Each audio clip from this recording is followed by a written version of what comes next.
Professional. একদিন হজরত মোহাম্মদ সাল্লাল্লাহু আলাইহি সাল্লাম ফাতেমা রাদিয়াল্লাহু তাআলা আনহাকে ডেকে বললেন, হে ফাতেমা, এই মদিনায় এমন একজন কাঠুরিয়া স্ত্রী থাকে, সে এমন একটি আমল করে যে আমলের কারণে সে তোমার আগে জান্নাতে প্রবেশ করবে। হুজুরে পাক সাল্লাল্লাহু আলাইহি সাল্লামের এই কথা শুনে হজরত ফাতেমা রাদিয়াল্লাহু তাআলা আনহা বললেন, আব্বাজান, এটা কিভাবে সম্ভব? আমি জান্নাতের সকল মহিলাদের সর্দারিনী, কিভাবে কোনো মহিলা আমার পূর্বে জান্নাতে প্রবেশ করবে? জান্নাতে পূর্বে প্রবেশ করার আকাঙ্ক্ষা সকলেরই রয়েছে। আব্বাজান, দয়া করে আপনি আমাকে সেই কাঠুরিয়া স্ত্রীর ঠিকানা বলুন, আমি যাতে দেখে আসতে পারি সে কি এমন আমল করে যে আমলের কারণে সে আমার পূর্বে জান্নাতে প্রবেশ করবে। মুহাম্মদ সাল্লাল্লাহু আলাইহি সাল্লাম তখন তাকে বললেন, ফাতেমা, আজকে তুমি বাড়ি ফিরে যাও, কিছুদিন পরে আমি তোমাকে ডেকে নেব এবং আমি তোমাকে সেই কাঠুরিয়া স্ত্রীর ঠিকানা বলে দেব। হুজুর পাক সাল্লাল্লাহু আলাইহি সাল্লামের এই কথা শোনার পরে হযরত ফাতেমা রাদিয়াল্লাহু তাআলা আনহা বাড়ি ফিরে আসলেন। এইভাবে বেশ কিছুদিন অতিবাহিত হয়ে গেল। এর মধ্যে হজরত ফাতেমা রাদিয়াল্লাহু তাআলা আনহা অসুস্থ হয়ে পড়লেন। একে তো তিনি অসুস্থ, অন্যদিকে একাধারে 3 দিন তার বাড়িতে কোনো খাবার ছিল না। খাবার না খেয়ে এবং অসুস্থতার কারণে হজরত ফাতেমা রাদিয়াল্লাহু তাআলা আনহা খুবই দুর্বল হয়ে পড়লেন। সেরে খোদা হজরত আলীর কাছে তখন কোনো অর্থ ছিল না যেটা দিয়ে হজরত আলী কোনো খাবার কিনে আনতে পারত। 3 দিন অতিবাহিত হবার পর হজরত ফাতেমা রাদিয়াল্লাহু তাআলা আনহা হজরত আলী রাদিয়াল্লাহু তাআলা আনহুর হাতে একটি কাপড় দিয়ে বললেন, হে আমার প্রিয় স্বামী, আপনার হয়তো মনে আছে আব্বাজান মুহাম্মদ সাল্লাল্লাহু আলাইহি সাল্লাম আমাদের কাপড়টি আমি বিক্রি করে দিই, কিন্তু তারপরেও যেহেতু আমাদের ঘরে 3 দিন যাবৎ কোনো খাবার নেই, তাই আপনাকে এই বরকতময় কাপড়টি আমি দিচ্ছি। আপনি এটিকে বাজারে বিক্রি করে এর মূল্য দিয়ে আপনি কিছু খাবার কিনে আনুন। হযরত আলী রাদিয়াল্লাহু তাআলা আনহু হযরত ফাতেমা রাদিয়াল্লাহু তাআলা আনহার কাছ থেকে সেই কাপড়টি নিয়ে বিক্রি করার উদ্দেশ্যে বাজারের দিকে রওনা হল। তিনি কাপড়টি নিয়ে বাজারে পৌঁছালেন এবং সেটি বিক্রি করার জন্য অনেক ক্রেতাকে দেখালেন, কিন্তু কাপড়টি অত্যন্ত পুরনো হওয়ায় সেটি কেনার জন্য কেউ আগ্রহ হচ্ছিল না। এই কারণে হযরত আলী রাদিয়াল্লাহু তাআলা আনহু অত্যন্ত নিরাশ হয়ে পড়লেন। তখন তিনি আল্লাহ রাব্বুল আলামিনের দরবারে ফরিয়াদ করলেন, হে রাব্বুল আলামিন, এই কাপড়টি অত্যন্ত পুরাতন, তাই এটিকে কেনার জন্য কোনো ক্রেতা আগ্রহ দেখাচ্ছে না। আজ 3 দিন যাবৎ নবীজি সাল্লাল্লাহু আলাইহি ওয়াসাল্লামের কলিজার টুকরো হযরত ফাতেমা রাদিয়াল্লাহু তাআলা আনহা ও হাসান হোসাইন না খেয়ে আছে। রাব্বুল আলামিন, আজকে যদি আমি এই কাপড়টি বাজারে বিক্রি করে এর মূল্য দিয়ে খাবার কিনে বাড়িতে যদি না যেতে পারি, তাহলে আজকেও তাদেরকে না খেয়ে থাকতে হবে। আপনি এই কাপড়টি কেনার জন্য একজন ক্রেতার ব্যবস্থা করে দিন। শেরে খোদা হযরত আলী রাদিয়াল্লাহু আনহুর এই দুয়ার পরে একজন ক্রেতা আগমন করল এবং সে তাকে প্রশ্ন করল, আলী, তুমি কি এই কাপড়টি বিক্রি করতে চাও? হযরত আলী রাদিয়াল্লাহু আনহু বললেন, জনাব, আমি তো এই কাপড়টি বিক্রি করার জন্যই বাজারে নিয়ে এসেছি। তখন সে বলল, কি পরিমাণ অর্থ দিলে তুমি এই কাপড়টি বিক্রি করবে? শেরে খোদা হযরত আলী রাদিয়াল্লাহু আনহু জানতেন এই কাপড়টি অত্যন্ত পুরাতন। এর প্রফাশনদায়ী কাপড়ের মূল্য সর্বোচ্চ 1 দিরহাম কিংবা 2 দিরহাম হতে পারে। তাই তিনি কোনো দাম না চেয়ে বললেন, জনাব, আপনার যা মর্জি তাই প্রদান করুন, আমি নিজ থেকে এই কাপড়টির কোনো দাম চাচ্ছি না। তখন সেই ক্রেতা বলল, আমি 6 দিরহাম দিয়ে এই কাপড়টি ক্রয় করতে চাই, তুমি কি বিক্রি করতে রাজি আছো? হযরত আলী রাদিয়াল্লাহু তাআলা আনহু খুশির সাথে রাজি হয়ে গেলেন এবং বললেন, জনাব, আপনি আমাকে 6 দিরহাম দিয়ে এই কাপড়টি ক্রয় করতে পারেন। এরপর ক্রেতা হযরত আলী রাদিয়াল্লাহু তাআলা আনহুকে 6 দিরহাম দিল এবং হযরত আলী রাদিয়াল্লাহু তাআলা আনহু তাকে সেই কাপড়টি হস্তান্তর করলেন। ওদিকে আল্লাহ আলামিনের একদল ফেরেশতা অন্য আরেক দল ফেরেশতাকে বলতে লাগলো, নবীজি সাল্লাল্লাহু আলাইহি সাল্লামের সাহাবীরা অত্যন্ত দানশীল, তারা সুখে দুঃখে সর্ব অবস্থায় দান করে। ফেরেশতাদের এই কথা শুনে অপর একদল ফেরেশতা বলল, আল্লাহর নবীর সাহাবীরা দান করে এটা ঠিক কথা, কিন্তু তারা সুখে দুঃখে সবসময় দান করে না। তাদের হাতে যদি কিছু থাকে তাহলেই তারা দান করে, এবং তাদের হাতে থাকা জিনিসটার প্রয়োজন যদি তাদের নিজেদের থাকে তখন তারা সেই জিনিসটি দান করে না। ফেরেশতাদের এই ঝগড়া সমাধান করতে আল্লাহ রাব্বুল আলামিন তাদেরকে বললেন, হে আমার ফেরেশতা, তোমরা পরস্পরের মধ্যে ঝগড়া না করে এই বিষয়টি পরীক্ষা করার জন্য শেরে খুদা আলীর কাছে চলে যাও। সে 6 দিরহাম দিয়ে একটি কাপড় বিক্রি করেছে, আর এই 6 দিরহাম তার অত্যন্ত প্রয়োজন। তোমরা আলীর কাছে সেই 6 দিরহাম চেয়ে দেখো সে তোমাদেরকে দেয় কিনা, আর এর মধ্যেই তোমাদের ঝগড়ার সমাধান হয়ে যাবে।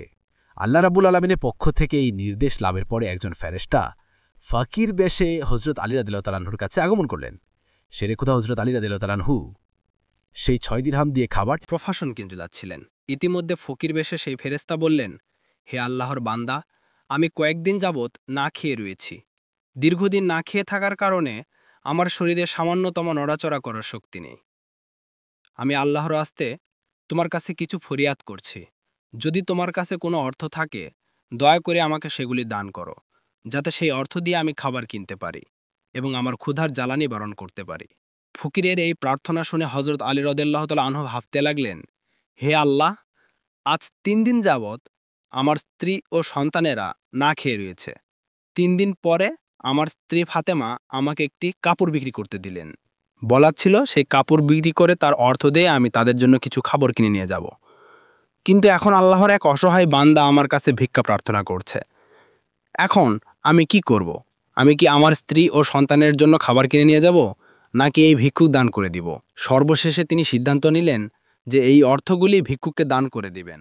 অতঃপর তিনি মনে মনে ভাবতে লাগলেন, আল্লাহ আমার উত্তম অভিভাবক, এই ভিক্ষুককে আমি 6 দিরহাম দান করে দেই।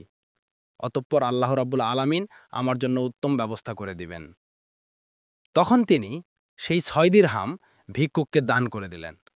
এরপর অত্যন্ত চিন্তিত এবং পেরেশান মনে হযরত আলী সামনের দিকে চলতে লাগলেন। ইতিমধ্যে দেখা গেল এক ব্যক্তি হযরত আলী রাদিয়াল্লাহু তাআলা আনহুর কাছে একটি লাশ ঘোড়া নিয়ে আসলো এবং সে তাকে বলল, হে শেরে খোদা আলী, আপনি কি আমার কাছ থেকে এই লাল ঘোড়াটি কিনতে চাচ্ছেন?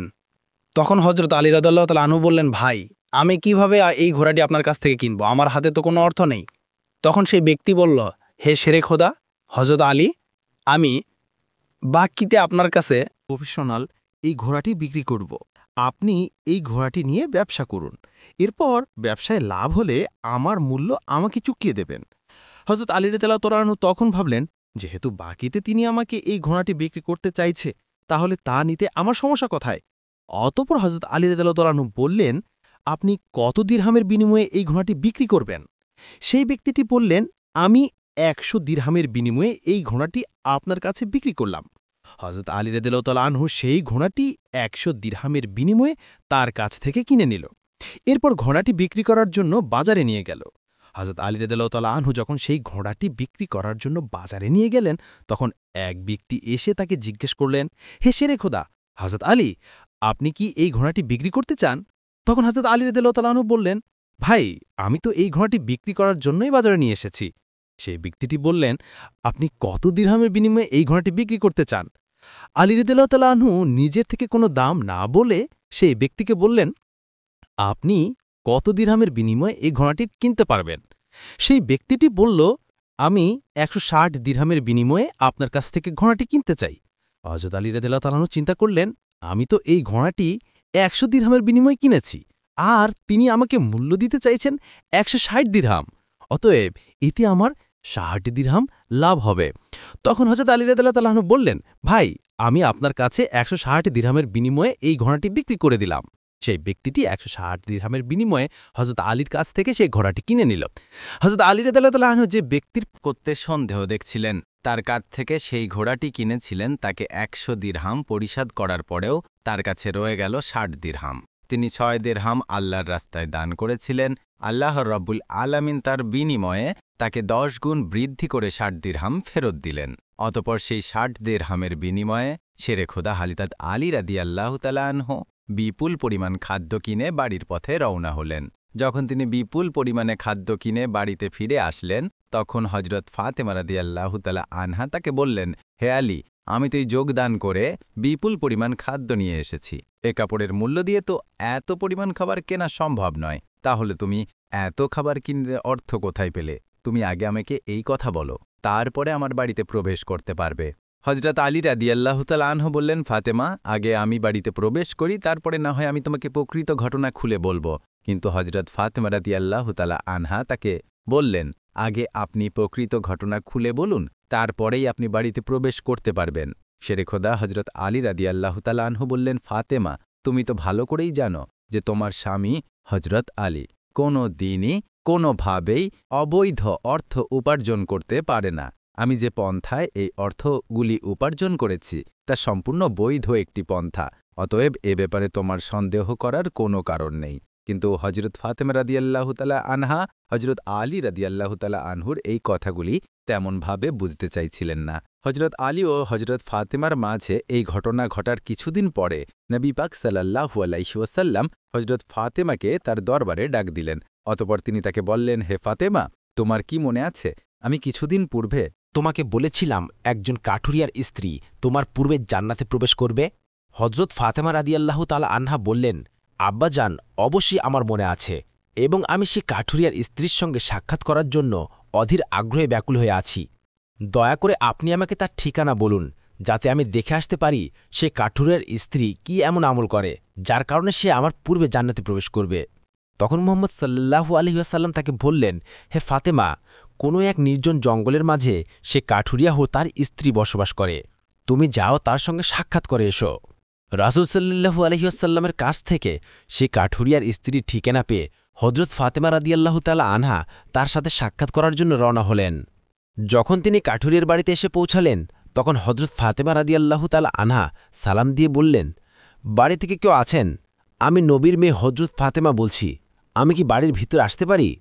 বাড়ির ভিতর থেকে আওয়াজ আসলো, আমি পরম সৌভাগ্যবান যে আমার বাড়িতে নবীর মেয়ে হযরত ফাতেমা আগমন করেছেন। হে আল্লাহর নবীর মেয়ে, আপনি বলুন কেন আমার বাড়িতে আগমন করেছেন? তখন হযরত ফাতেমা রাদিয়াল্লাহু তাআলা আনহা বললেন, আমি আপনার সাথে দেখা করতে চাই, দয়া করে আমাকে ভিতরে আসতে দিন। তখন কাঠুরিয়ার স্ত্রী বলল, হে আল্লাহর নবীর মেয়ে, সে জান্নাতের সর্দারিনী, আপনার সাথে দেখা করার একটা ইচ্ছা ও আগ্রহ আমার মনেও রয়েছে, কিন্তু তারপরও আমি আপনাকে ঘরে আসার অনুমতি দিতে পারি না, কেননা এটি আমার স্বামীর ঘর, আর আমি আমার স্বামীকে না বলে কোনো মানুষকে ঘরে ঢোকার অনুমতি দিতে পারি না। দয়া করে আপনি আগামীকালকে আসবেন, আমি আমার স্বামীর কাছ থেকে আপনার ব্যাপারে অনুমতি নিয়ে রাখব। যদি আমার স্বামী প্রফেশনাল অনুমতি দান করেন, তবেই কেবল আপনাকে ঘরে প্রবেশ করার অনুমতি দিতে পারি। কাঠুরিয়ার স্ত্রীর কাছ থেকে এই কথা শোনার পরে হযরত ফাতেমা রাদিয়াল্লাহু তাআলা আনহা বাড়িতে ফিরে গেলেন। দ্বিতীয় দিন যখন তিনি কাঠুরিয়ার স্ত্রীর সঙ্গে দেখা করার জন্য বাড়ি থেকে বের হবেন, তখন হাসান রাদিয়াল্লাহু তাআলা আনহু তাকে জড়িয়ে ধরে বললেন, আম্মাজান, আপনি কালকে কোথায় গিয়েছিলেন? আপনাকে আমি খুঁজে পাচ্ছিলাম না। আম্মাজান, আপনি যেখানে যাচ্ছেন দয়া করে আমাকেও আপনার সাথে নিন।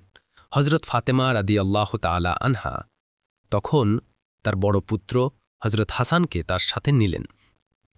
এরপরে তিনি কাঠুরিয়ার স্ত্রীর বাড়িতে পৌঁছে গেলেন। অতঃপর সালাম দিয়ে বললেন, বাড়িতে কি কেউ আছেন? আমি নবীর মেয়ে ফাতিমা বলছি এবং আমার সাথে আমার বড় পুত্র হাসান রয়েছে। আমি কি বাড়ির ভিতরে আসতে পারি? ভিতর থেকে আওয়াজ দিয়ে কাঠুরার স্ত্রী বলল, হে নবীর মেয়ে ফাতেমা, আপনার সাথে দেখা করার আগ্রহ আমার মনেও রয়েছে। গতকালকে আমার স্বামীর কাছ থেকে আপনার ব্যাপারে অনুমতি নিয়েছিলাম, কিন্তু আপনার সাথে আপনার যে বড় পুত্র হাসানকে নিয়ে এসেছেন তার ব্যাপারে আমার স্বামীর কাছ থেকে অনুমতি গ্রহণ করিনি। এই কারণে আমি আপনাকে ঘরে প্রবেশ করার অনুমতি দিতে পারি, কিন্তু আপনার পুত্র হাসানকে অনুমতি দিতে পারি না। দয়া করে আপনি আগামীকাল আসবেন, আপনার পুত্র হাসানের ব্যাপারে আমার স্বামীর কাছ থেকে অনুমতি নিয়ে রাখব। কাঠুরিয়ার স্ত্রীর কাছ থেকে এই কথা শোনার পর হযরত ফাতিমা রাদিয়াল্লাহু তাআলা আনহা আবারও বাড়ি ফিরে গেলেন। পরের দিন আবারও তিনি যখন কাঠুরিয়ার স্ত্রীর সঙ্গে দেখা করার জন্য রওনা করবেন, তখন তার ছোট ছেলে হযরত হোসাইন রাদিয়াল্লাহু তাআলা আনহু তাকে জড়িয়ে ধরে বললেন, আম্মাজান, আপনি 2 দিন ধরে কোথাও যাচ্ছেন, আমি আপনাকে খুঁজে পাচ্ছি না, আজকে আপনি আমাকেও সঙ্গে নিয়ে যান। হযরত ফাতেমা রাদিয়াল্লাহু তাআলা আনহা তখন 2 পুত্র হযরত হাসান ও হুসাইনকে সঙ্গে নিয়ে আবারও সেই কাঠুরিয়ার বাড়িতে গেলেন। বাইরে থেকে তিনি সালাম দিয়ে বললেন, বাড়িতে কি কেউ আছেন? আমি নবীর মেয়ে ফাতেমা বলছি এবং আমার সাথে আমার 2 পুত্র হাসান এবং হুসাইন রয়েছে। বাড়ির ভিতর থেকে কাঠুরিয়ার স্ত্রী আওয়াজ দিয়ে বললেন, মা, হে নবীর মেয়ে ফাতেমা, আপনার সঙ্গে দেখা করার আগ্রহ ও আকাঙ্ক্ষা আমার মনের মধ্যে রয়েছে। গতকালকে আপনার ব্যাপারে এবং আপনার বড় ছেলে হাসানের ব্যাপারে আমার স্বামীর কাছ থেকে অনুমতি নিয়েছি, কিন্তু আপনার ছোট ছেলে হুসাইনের ব্যাপারে আমার স্বামীর কাছ থেকে কোনো অনুমতি গ্রহণ করেনি। দয়া করে আজকেও আপনি ফিরে যান এবং আগামীকালকে আপনি আসবেন। আগামীকালকে আপনাদের 3 জনের ব্যাপারেই আমি অনুমতি গ্রহণ করে রাখব। কাঠুরিয়ার স্ত্রীর এই কথা শোনার পর হযরত ফাতেমা রাদিয়াল্লাহু তাআলা আনহা আবারও বাড়িতে ফিরে এলেন। পরের দিন ফাতেমা রাদিয়াল্লাহু তাআলা আনহা আবারও সেই কাঠুরিয়ার স্ত্রীর বাড়িতে আসলেন। তখন তাকে স্ত্রী ঘরে প্রবেশ করার অনুমতি দিল। হযরত ফাতেমা রাদিয়াল্লাহু তাআলা আনহা ঘরে প্রবেশ করে দেখল কাঠুরিয়ার স্ত্রী বসে আছে, আর তার সঙ্গে রাখা আছে একটি লাঠি, একটি মোটা দড়ি আর একটি পাত্রে পানি। এগুলি দেখে হজরত ফাতেমা রাদিয়াল্লাহু তাআলা আনহা তাকে জিজ্ঞেস করলেন, আপনি এগুলি নিয়ে বসে আছেন কেন? সারাদিন পরিশ্রম করার পরে যখন আমার স্বামী বাড়িতে ফিরবে তখন হয়তো তার অজু করার প্রয়োজন হবে অথবা তার পানি পান করার প্রয়োজন হবে। আমি চাই না আমার ক্লান্ত স্বামী পানির জন্য সামান্যতম কষ্ট পাক, যাতে পানির প্রয়োজন হবার সাথে সাথেই আমি তার কাছে পানি পৌঁছে দিতে পারি। এই কারণেই আমি পানি নিয়ে বসে আছি। হজরত ফাতেমা রাদিয়াল্লাহু তাআলা আনহা আবারও জিজ্ঞেস করলেন, প্রশ্ন করলেন, হে বোন, তাহলে এই লাঠি নিয়ে বসে আছো কেন? তাছাড়া এই দড়ির কি প্রয়োজন? কাঠুরিয়ার স্ত্রী তখন উত্তর দিল, আমার স্বামী যদি কোনো কারণে আমার ওপর অসন্তুষ্ট হয় এবং আমাকে শাস্তি দেবার ইচ্ছে করে, তখন তার প্রয়োজন হবে একটি লাঠি, এবং আমাকে বেঁধে যাতে শাস্তি দিতে পারে তার জন্য প্রয়োজন হবে একটি দড়ি। আমি চাই না এই জিনিসগুলি খোঁজাখুঁজি করতে গিয়ে আমার স্বামীর কোনো রকম কষ্ট হোক, সেজন্য আমরা সামনে এই জিনিসগুলো নিয়ে বসে আছি। যখনই আমার স্বামী আমাকে কোনো কারণে শাস্তি দিতে চাইবে, তখনই তার সামনে এই লাঠি এবং দড়ি আছে, যাতে তিনি আমাকে দড়ি দিয়ে বেঁধে লাঠি দিয়ে শাস্তি দিতে পারেন। হজরত ফাতিমা রাদিয়াল্লাহু তাআলা আনহা কাঠুরিয়ার স্ত্রীর স্বামীভক্তি দেখে বিস্ময়কর্তমক হয়ে গেলেন। অতঃপর তিনি তাকে আর কিছু না বলে নবী করিম সাল্লাল্লাহু আলাইহি ওয়াসাল্লামের দরবারে ফিরে আসলেন। রাসূল সাল্লাল্লাহু আলাইহি ওয়াসাল্লাম ফাতিমাকে বললেন, ফাতিমা, তুমি কি সেই কাঠুরিয়ার স্ত্রীর সাথে দেখা করে এসেছ? ফাতিমা বললেন, আব্বাজান, হ্যাঁ, আমি তার সাথে দেখা করে এসেছি। নবী করিম সাল্লাল্লাহু আলাইহি ওয়াসাল্লাম বললেন, তুমি কি দেখেছ? হজরত ফাতিমা রাদিয়াল্লাহু তাআলা আনহা তখন বললেন, সেই মেয়েটি অত্যন্ত স্বামীভক্ত। তখন মুহাম্মদ সাল্লাল্লাহু আলাইহি ওয়াসাল্লাম বললেন, ফাতিমা, তার কাছ থেকে তোমার শেখার অনেক কিছু রয়েছে। হজরত ফাতিমা রাদিয়াল্লাহু তাআলা আনহা তখন বললেন, আব্বাজান, আমি তার কাছ থেকে কি কি শিক্ষা গ্রহণ করতে পারি এবং সে কিভাবে আমার পূর্বে জান্নাতে যাবে, এই ব্যাপারটি আমাকে বুঝিয়ে বলুন।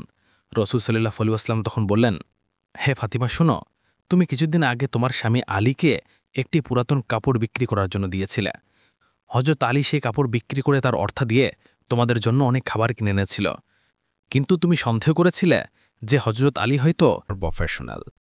হযরত আলী এগুলি বৈধ উপার্জন করেছি কিনা, এই জন্য তুমি তোমার স্বামীকে ঘরে প্রবেশ করতে দাওনি এবং বিভিন্ন প্রশ্ন করার মাধ্যমে তাকে কষ্ট দিয়েছিলে।